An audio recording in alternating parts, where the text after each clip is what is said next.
Olá, tudo bem? Hoje vamos falar na nossa terceira aula sobre Guerra Fria, embora não entramos na Guerra Fria ainda, você sabe disso. Nós estamos trabalhando os antecedentes da Guerra Fria, né? Então, na primeira aula falamos um pouco sobre a formação do Império dos Estados Unidos, né? Em suas etapas todas. Na nossa segunda aula falamos um pouco sobre a formação da União Soviética a partir da Revolução Russa, né? E falamos já um pouco dos movimentos que a Europa começou a sofrer no século XIX, a partir das revoluções industriais, do neocolonialismo, né? E de todas as razões que levaram à Primeira Guerra. E chegamos a tratar do desenrolar da Primeira Guerra, que se deu de 1914 a 1918, né? E entre a Tríplice Entente e a Tríplice Aliança, com a participação de países, né, como Estados Unidos, Japão, Brasil, né? E que ao final dessa guerra tivemos a vitória da Tríplice Entente, né? Representada pela Inglaterra, pela França, né? A Rússia não chega a consumar o final da guerra porque se retira antes. Lenin faz um acordo em separado com a Alemanha, e se retira da guerra antes que ela termine, porque ele vai cuidar lá da guerra civil entre os exércitos vermelhos e brancos, né, que levou à vitória dos bolcheviques, e aí Lenin assume. Só que já falei para vocês que Lenin morre, né, em 24, e no seu lugar Stalin assume, né, que vai ser o líder que vai consolidar a implantação do socialismo da União Soviética, vai atravessar a Segunda Guerra, né, vai morrer em 1953, né? Vai ser o cara que vai, ao seu modo, na sua brutalidade, né, implantar o regime socialista, o socialismo real, né, que a gente chama lá na União Soviética, né? Beleza? E então, durante a Primeira Guerra, ao terminar com a vitória da Tríplice Entente, os derrotados, né? O Império Austro-Húngaro se esfacela, o Império Turco se esfacela, a Alemanha não chega a se esfacelar, mas fica com a conta da guerra a pagar, que é o famoso Tratado de Versalhes, né? E esse tratado vai impor severas restrições à Alemanha, a Alemanha vai ter muita dificuldade de se reerguer, e aí vai mergulhar na hiperinflação, na pobreza, na desesperança, principalmente entre os jovens, né? E isso vai fomentar o aparecimento de extremismos, né? Tanto correntes mais à esquerda, que querem promover uma revolução proletária, né? E aí coloca em risco, né, a burguesia, a propriedade privada, né? Inspirados no sucesso da União Soviética até então, né? Na implantação do modelo da União Soviética, e os de direita, que querem defender o patrimônio, a propriedade privada, a livre concorrência, né? E estão assustados com a possível revolução proletária. Justamente esse grupo que vai financiar o extremismo à direita, né? O nazismo, né? Que vai nascer. Assim como teremos também a ascensão do fascismo, né? Aí nós estamos falando dessas duas figurinhas aqui, né? Hitler e Mussolini. Mussolini teve uma ascensão mais cedo na Itália, né? Se tornou uma importante liderança, e Hitler chega ao poder em 1933 na Alemanha, né? Eleito inclusive, né? Depois de ter passado um período preso, né? Por causa de uma tentativa de golpe, um golpe frustrado, ele ficou preso um tempo, onde escreveu lá o Mein Kampf, né? Minha Luta, né? Onde ele descreve a doutrina dele, com eugenia, com expansionismo, né? Então, aquela coisa do espaço vital, né? Raça pura superior ariana, né? Um debate que tinha na época que ele se apoderou, né? Desse debate e transformou numa doutrina dele lá, né? E a partir daí, ele, quando sai da cadeia, sai mais moderado, né? Hitler tinha lutado na Primeira Guerra, foi condecorado por bravura, né? Fazia um trabalho, uma espécie de mensageiro de uma trincheira para outra, nunca se conformou com a rendição alemã, né? Achava que a derrota alemã tinha sido uma traição da Europa, uma traição dos judeus, né? E aí ele desenvolve uma doutrina anticomunista, né? antissemita, né? Muito focado no judeu como o grande responsável pela derrota e pela infelicidade alemã, né? E propõe uma grande Alemanha, uma Alemanha para os alemães, né? Onde o alemão não passará mais humilhação, não passará mais fome, não passará mais necessidade, né? E ele acerta em cheio o coração, a alma, a mente dos alemães, né? Ele tem uma oratória muito boa, ele tem um discurso muito impositivo.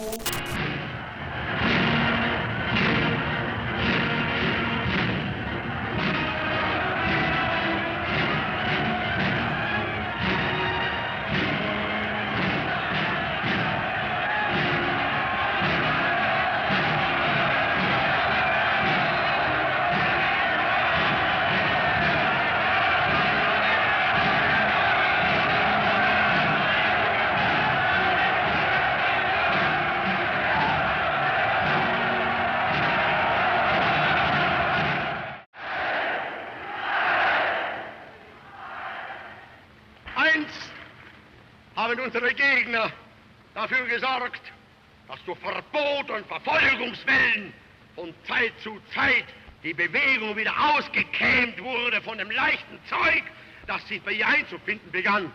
Heute müssen wir selbst Musterung halten und abstoßen, was sich als schlecht erwiesen hat.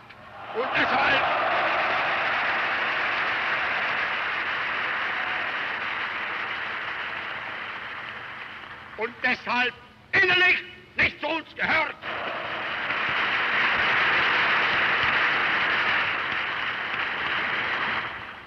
Es ist unser Wunsch und Wille, dass dieser Staat und dieses Reich bestehen sollen in den kommenden Jahrtausenden. Wir können glücklich sein zu wissen, dass diese Zukunft restlos uns gehört.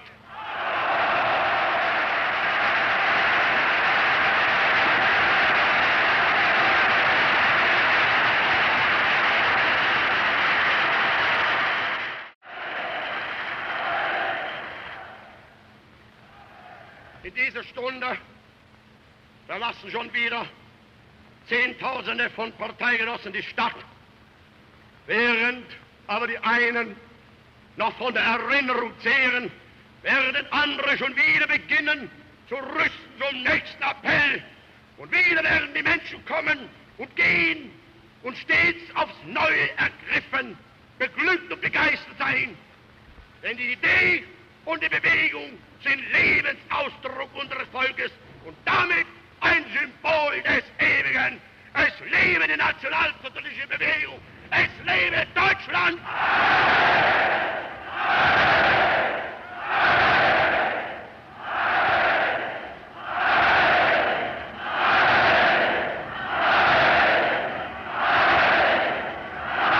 Ele é muito cuidadoso com a sua própria imagem, né? Ele transforma seus comícios, quando se torna, né, o chanceler da Alemanha, né? Ele começa a transformar seus comícios em verdadeiras paradas militares, né?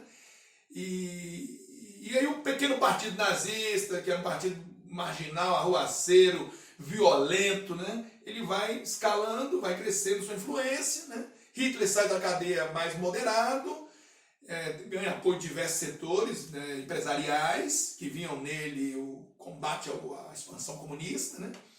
Até da própria igreja, né? E Hitler, então, em 1933, ele é eleito, né?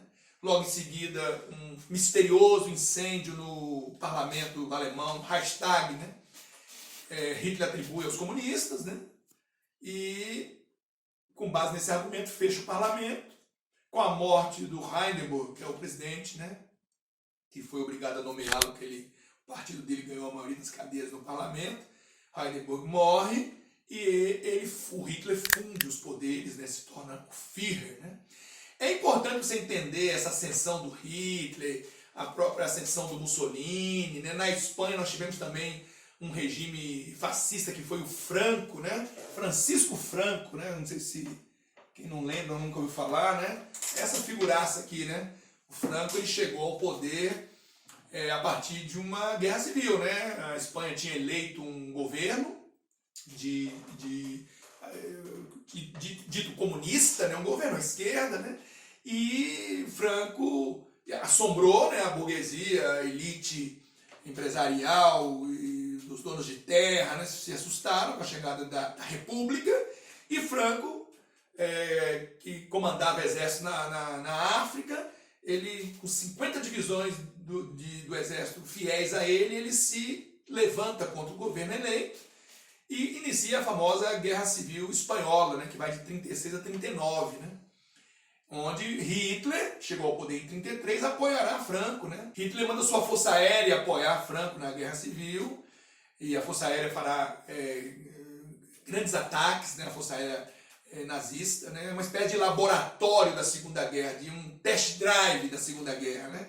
E aí Franco, com o apoio de Hitler, né, vai conseguir derrotar o governo e tomará o poder, né? O quadro Guernica, nosso amiguinho aqui, ó, do Pablo Picasso, ele foi pintado para fazer uma referência à destruição, né, ao terror que a guerra produziu no norte da Espanha, na região de Guernica, uma região que resistiu bastante a Franco, né, e na região ali onde são reivindicados territórios para um país basco, né, então houve muita resistência e Guernica sofreu um severo ataque, né, e Picasso pintou, encomendado pelo governo, pela República, esse quadro. Esse quadro ficou muito tempo até fora da Espanha, né?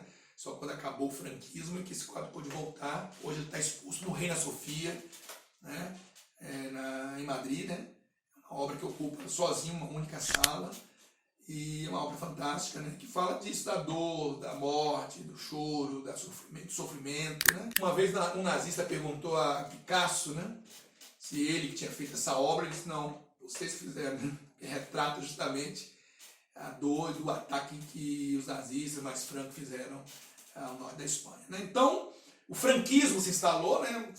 A Guerra Civil Espanhola vai de 36 a 39, Franco se instala no poder e fica lá até morrer, ele só morreu em 75, né? Com o fim da ditadura de Franco, vem uma transição. Veja bem, esse cenário que ainda não desembocou na Segunda Guerra, esse cenário conturbado da Europa, que eu estou relatando aqui, existe um fator adicional que muito contribuiu para isso. Porque terminada a Primeira Guerra, em 18, começa a reconstrução da Europa do pós-guerra, com todas as dificuldades que isso traz, né? E os Estados Unidos estavam muito bem ao final da Primeira Guerra, né? Eles venceram a guerra, os seus aliados, né, venceram a guerra, ele garantiu receber tudo que emprestou, né? Ele forneceu material, alimento para a reconstrução da Europa durante a guerra, armas, né? Então foi muito próspera a guerra para os Estados Unidos. E isso fomentou a economia americana, que começou a produzir em escalas cada vez maiores, né? E a partir da década de 20, o Henry Ford, fundador da Ford Veículo, montou aquele modelo de produção fordista, né? Produção com uma divisão de trabalho, todo mundo muito especializado, produção em larga escala, em massa, né? E que catapultou a produção, né? Da industrial. Foi o modelo que a indústria adotou. Então, os Estados Unidos estavam produzindo de vento em popa, consumindo de vento em popa, exportando de vento em popa, só que a Europa volta a se reconstruir, volta a produzir e começa a ficar mais protecionista e reduz as demandas. Só que nos Estados Unidos predominava o pensamento liberal, o liberalismo econômico, né? E o liberalismo dizia que era o laissez-faire, né? O mercado se auto-regula, não tem que ninguém ficar intervindo. E aí houve um contraditório, né? Uma superprodução nos Estados Unidos com uma demanda decrescente no mundo, principalmente na Europa. E aí houve uma crise de superprodução, né? Havia mais produto que demanda, né? E aí as empresas não conseguiram desovar seus estoques suficientemente, não conseguiram pagar os seus fornecedores, começaram a demitir em massa, e aí houve uma queda brusca no valor das ações, né, na Bolsa de Wall Street, que é o coração financeiro do mundo, o famoso crack da Bolsa de Nova York, em 29, onde gente até de prédio saltou, né, porque perdeu tudo. E aí veio uma falência geral que se espalhou pelo mundo inteiro, rapidamente, contraiu o comércio mundial fortemente. Nos Estados Unidos é a chamada depressão dos anos 30, né, que levou ao desemprego em massa, perda da propriedade, as pessoas passaram a vender tudo para poder comer, né, filas quilométricas para receber pratos de sopa, pessoas se pisoteando em filas por uma vaga de emprego, né, um desastre, né? E aí a galera desempregada, desabrigada, no inverno, né? Começaram a beber também excessivamente. Foi nisso que o Al Capone, né, aquele famoso mafioso, né, gangster americano, se fortaleceu bastante contrabandeando bebida, né? E existe um filme muito legal que você podia assistir, chama Intocáveis, né? Os Intocáveis é um filme sobre... Não é aquele Intocáveis que você conhece, a filmagem mais recente, né? Que tem um cuidador de um tetraplégico, que ele se dá bem, né? Um filme muito interessante, mas não é esse não. É um filme mais antigo que fala de uma força-tarefa, baseada na história real, que caçou e conseguiu prender o Al Capone, né? Então ele mostra um pouco desses anos 30 nos Estados Unidos, da depressão, né? E essa depressão, como é que começa a recuperação dela? O presidente eleito em 33, né, o Franklin Delano Roosevelt, ele vai mudar a política do governo, porque até então o governo ficou inerte, né, continuou mantendo a doutrina liberal. Franklin Delano Roosevelt, né, que foi, lembra que eu falei do Theodore Roosevelt? É o tio-avô dele, esse é o Franklin Delano Roosevelt, que assumiu em 33 e, ao invés de continuar adotando as políticas liberais, né, de não intervenção, não intervencionismo, ele mudou. Ele praticou o keynesianismo, né? Baseado lá nas teorias do John Maynard Keynes, que é um economista britânico que defendia a intervenção do Estado, principalmente em momentos de crise profunda, né? Cabia ao Estado criar uma rede de proteção à sociedade, né? À própria economia. Então, o Franklin Delano Roosevelt lançou o New Deal, o novo acordo, um plano que injetava dinheiro na economia, produzia obras públicas, gerando emprego e renda, protegeu os depósitos bancários, né? Criou programas de segurança social, e aí a economia americana começou a girar. Eles tinham fundos para isso, né? O Estado americano estava bem calçado, né, em termos de fundos, de dinheiro, tesouro nacional, e a economia americana se recupera nessa década de 30. Ela afunda e se recupera rapidamente. Na Europa, a Europa não tinha caixa para isso, né? Então isso mergulhou a Europa em uma crise profundíssima. A Europa, que estava vindo, tentando se reerguer dos escombros da Primeira Guerra, afunda, né?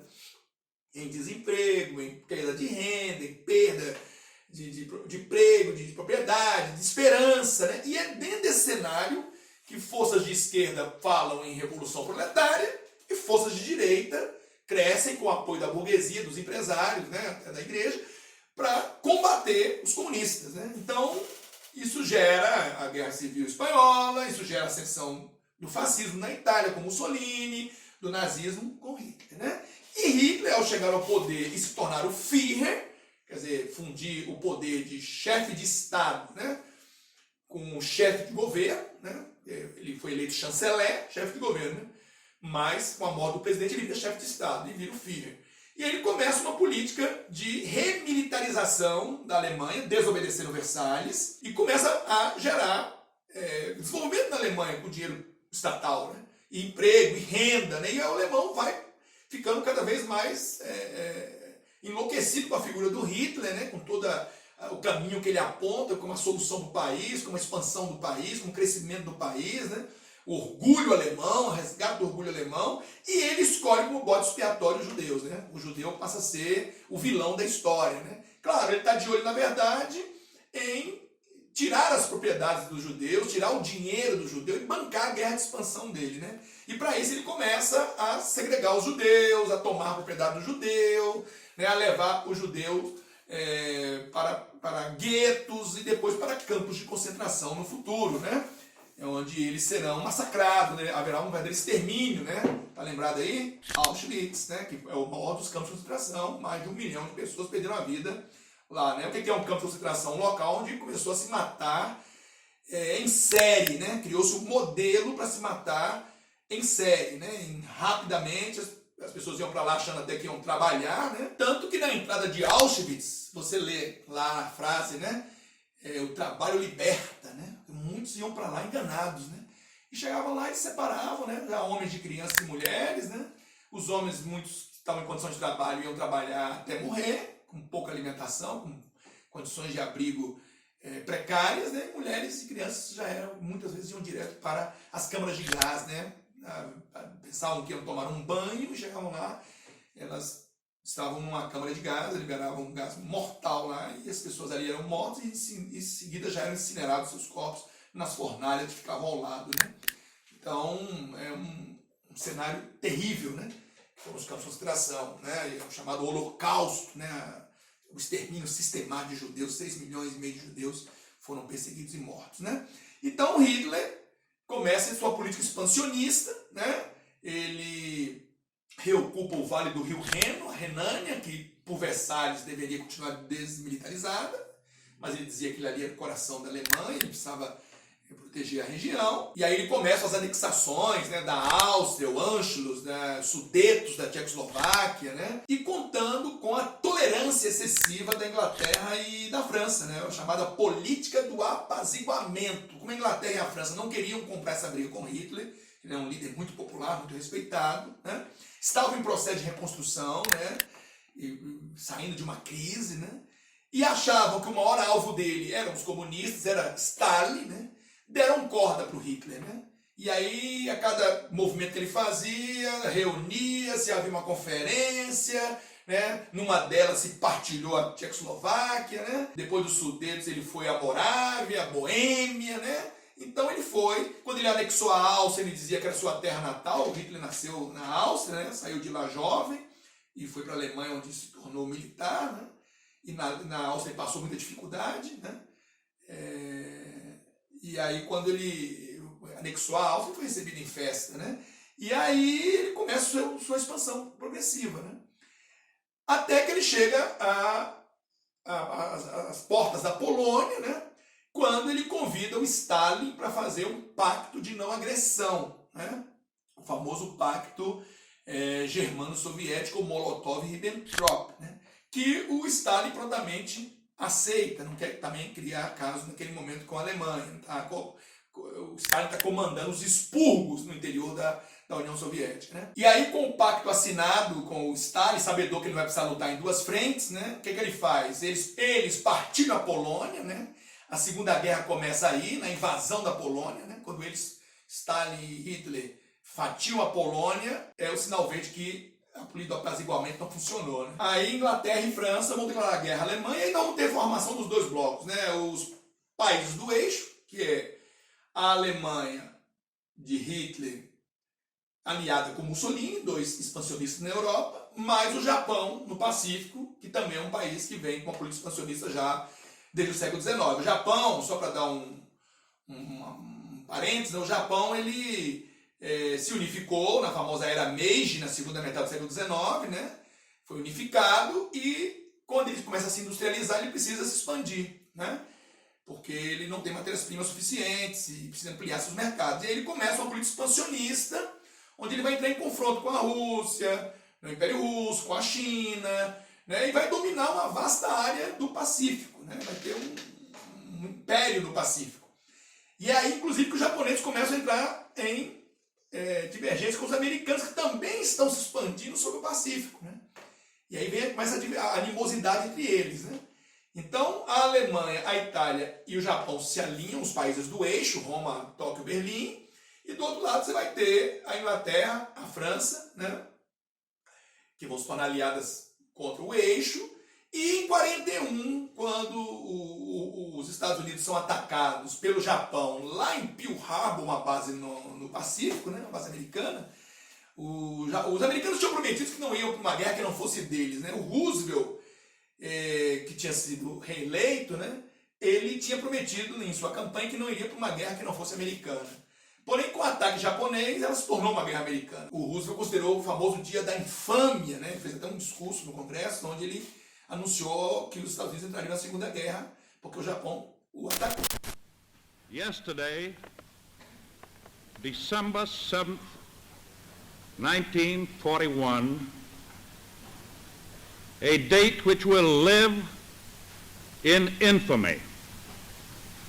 The United States of America was suddenly and deliberately attacked by naval and air forces of the Empire of Japan. The American people in their righteous might will win through to absolute victory.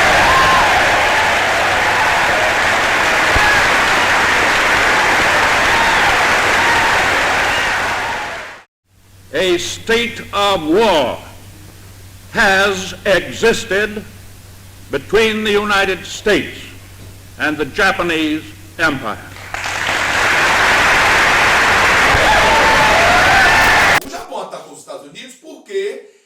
estavam interferindo no transporte de petróleo ali da Indochina, onde está o Vietnã, ali no sudeste da Ásia, até o Japão, né? Os americanos estavam interceptando navios japoneses, foram provocando os japoneses naquele momento tinha uma grande força militar, era um país bem agressivo do ponto de vista militar, entendeu que se desse ali um puxão de orelha no americano, tudo estaria resolvido, né? Foi um grande erro do japonês, ele mordeu uma isca, né? Ele trouxe o americano dentro da guerra, né? E aí vai se formar os aliados, né? Inglaterra, França, Estados Unidos são os aliados. E aí Hitler, depois que partilha a Polônia com Stalin, o que ele faz? Ele se lança numa guerra relâmpago, Blitzkrieg, né? Que vai até a França, né? Então, na sequência, nós teríamos isso, né? A invasão da Polônia, né? Por Stalin e por Hitler. Eles invadem rapidamente Bélgica, Holanda, Dinamarca, né? Os chamados Luxemburgo, aquela região ali, né? Caíram rapidamente, né? Inclusive a França tinha criado uma linha de defesa, a famosa linha Maginot, né? Que era uma super trincheira, né? Uma trincheira na fronteira com a Alemanha, com eletricidade, com trilhos, com depósitos de armas e munições, né? Com água. Só que o Hitler não passou pela fronteira entre a Alemanha e a França, ele foi pela fronteira da Bélgica com a França, né? Então ele se desviou da linha Maginot, né? E ele chegou à França, né? Hitler toma Paris, né? Fica muito orgulhoso dessa tomada, né? Marcha com suas tropas por debaixo do Arco do Triunfo, na Champs-Élysées, né? Construído por Napoleão para homenagear as vitórias da França, né? E Hitler marcha, humilha os franceses mais uma vez, né? A Alemanha tinha derrotado a França na Guerra Franco-Prussiana, de 1871, e agora mais uma vez, né? E Hitler está eufórico nesse momento, né? Então, inclusive essa famosa foto aqui, né? Que ele faz com uma torre Eiffel ao fundo, né? E aí ele entendeu que o próximo passo era qual? A Inglaterra, né? Só que na invasão da Inglaterra, o Hitler não vai ter sucesso, né? Porque ele não esperava tamanha resistência dos ingleses nos combates aéreos, né? A Real Força Aérea Britânica, a RAF, né? Resistiu bravamente à Luftwaffe, né? Que é a Força Aérea dos alemães, né? E essas guerras nos céus da Inglaterra vão se estender e o Hitler não vai encontrar condições para desembarcar no arquipélago, né? O fato de ser um arquipélago dificultava, né, a chegada lá, né? E aí, bravamente, eles resistem, né? Nessa época a Inglaterra liderada pelo Winston Churchill, né? E aí resistiram e o Hitler desiste, né, da Inglaterra. Ali o mito da invencibilidade do Hitler cai, né? Quer dizer, ele não era tão invencível como parecia. E ele desloca 3 milhões de soldados para a frente oriental de guerra, né? E aí ele viola o pacto, né, de não agressão com Stalin, né? E ele invade a União Soviética, a famosa Operação Barbarossa, né? Quando a Alemanha invade a União Soviética. Stalin ficou furioso, né, porque foi traído, manda deslocar suas indústrias que estavam na parte oeste do país, ali em contato com a Europa do Leste, ali, né, manda levar as indústrias para trás dos montes Urais, para protegê-las, transforma as indústrias todas, né, canaliza toda a energia industrial para a guerra e ordena seus soldados que não recuem, porque aquele que recuar será executado como um traidor, né? E aquele que desertar, sua família pagará pela sua covardia nos campos de concentração deles lá, os gulags, né? E aí os soviéticos resistem bravamente a essa invasão, né? Hitler se atrasa na dinâmica da invasão porque não esperava tamanha resistência, né? E também ele não é muito obediente com seus comandantes, os seus comandantes discordavam de algumas estratégias dele, da insistência dele, por exemplo, em alguns locais, né? Ele quis tomar Moscou e não conseguiu, ele quis tomar a famosa Stalingrado, né? Que era a cidade que levava o nome do Stalin, né? O Stalin dizia assim, a cidade que leva meu nome não pode cair, né? Simbólica, né? E aí travou-se ali uma batalha de porta a porta, casa a casa, rua a rua, né? E houve uma grande resistência dos soviéticos, né? E os alemães gastaram tanto tempo na tentativa de tomar essa cidade que foram cercados por reforço soviético, findaram que perderam, né? A famosa batalha, da maior batalha de blindados, a batalha de Kursk, né? que os soviéticos levaram vantagem, né? Então, e nesse período todo, 2 invernos castigam a região, invernos rigorosíssimos, né? Como são os invernos russos, né? Os nazistas não estavam preparados para pegar esse inverno, achavam que a ocupação ia ser mais rápida, né?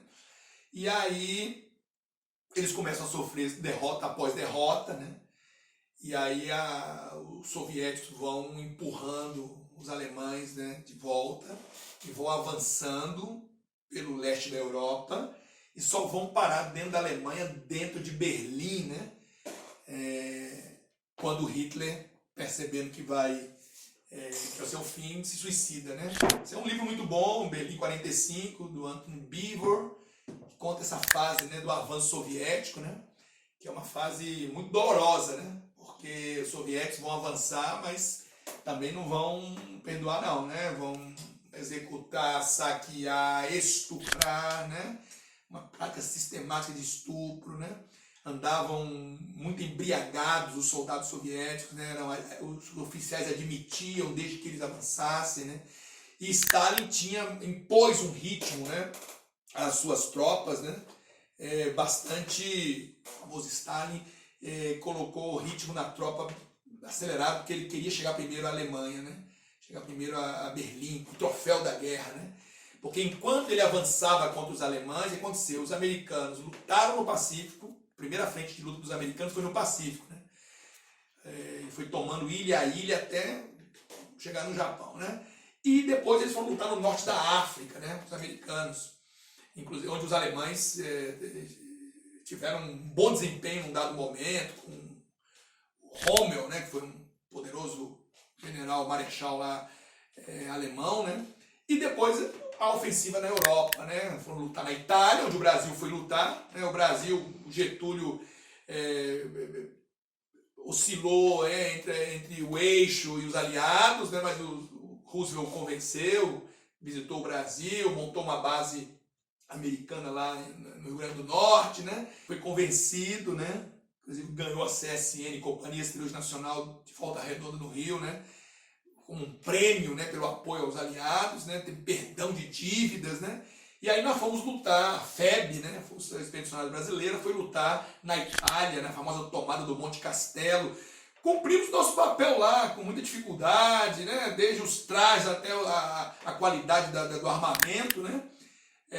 Mas fizemos nossa parte lá, fomos considerados disciplinados, obedientes, né? E tomamos lá o que tinha que tomar, né? E fizemos o nosso papel lá na guerra. E em 44 os Estados Unidos armaram, junto com a Inglaterra, né, um famoso desembarque no norte da França, Normandia, porque a França foi ocupada pelos alemães e foi dividida, né? Parte da França foi colaboracionista com os nazistas, o estado de Vichy, né, do Marechal Pétain, né, que se tornou um governante em nome dos nazistas, né? E o resto da França ficou sob ocupação. E aí o que os franceses faziam, né? Eles resistiam, havia resistência francesa, né? Muitos jovens que pegaram em arma para resistir, né? O Charles de Gaulle era o grande líder da resistência, mas se exilou na Inglaterra, né? Então, no desembarque da Normandia acontece um grande volume de tropas americanas e inglesas principalmente, né? Mas também canadenses, né? Desembarcam no norte da França, nas praias da Normandia, e a partir dali começam a atacar e ganhar posições dos alemães, né? Então a Alemanha vinha sendo destruída na frente oriental e começa também um avanço na frente ocidental, né? Muitos dizem que o americano vai lá salvar a Europa do nazifascismo, garantir a liberdade e a democracia, mas na verdade sabe-se que os americanos foram também para impedir o avanço dos soviéticos, né? Que provavelmente não parariam na Alemanha, iriam até a França, né? Então é uma forma também de barrar o avanço socialista, o avanço soviético, né? E aí os americanos desembarcam na Normandia, são bem-sucedidos, é um desembarque doloroso, muitos morrem, né, nesse desembarque, né? Assistam o filme O Resgate do Soldado Ryan, né? Como você pode assistir também o 1917, sobre a Primeira Guerra, né? Legal? Mas o Resgate do Soldado Ryan tem uma cena épica do desembarque nas praias da Normandia, né? Em Omaha, por exemplo, né, onde mais vidas americanas se perderam, né? E aí o avanço americano se dá pela frente ocidental, reunindo tropas inglesas, né? Daqui a pouco ele liberta a França, tropas francesas, né? E aí vai varrendo os nazistas até dentro da Alemanha. E ali todos se encontram, né? Os soviéticos chegaram primeiro, tomaram Berlim, Hitler e seus seguidores ali se suicidam, né? Como Goebbels, né? Que matou a família inteira envenenada e se mata com a esposa, inclusive os filhos pequenos, né? Hitler e Eva Braun também cometem suicídio, seus corpos são incinerados, seu crânio vai para a União Soviética, né? E muitos dizem que Hitler não morreu, que Hitler se refugiou na Argentina, né? O Perón aqui na Argentina recebeu muitos nazistas, né? Apoiava, recebeu muitos nazistas, né? Entre eles o famoso Eichmann, né? Aquele que depois foi preso por um comando israelense e foi levado a julgamento, né? Que findou baseando as teses da Hannah Arendt, né? Sobre o quanto as pessoas podem expor o seu lado mais terrível, né? E justificado por todo um clima de cumprimento de ordem, né? De que estou ali cumprindo uma missão, né? E não olhar para o sofrimento individual das pessoas, né? Então, a guerra vai terminar com a rendição alemã. A Alemanha se rende, a Itália já tinha se rendido antes, o Mussolini foi preso, depois um comando alemão conseguiu resgatá-lo, ele tentando fugir do país, ele é preso pela resistência, é morto junto com a sua amante, seu corpo é pendurado em Milão e o pessoal bateu, cuspiu, xingou, ele ficou lá pendurado em Milão, numa praça, né? E Hitler, para não ter o mesmo destino, prefere que seu corpo seja incinerado, né?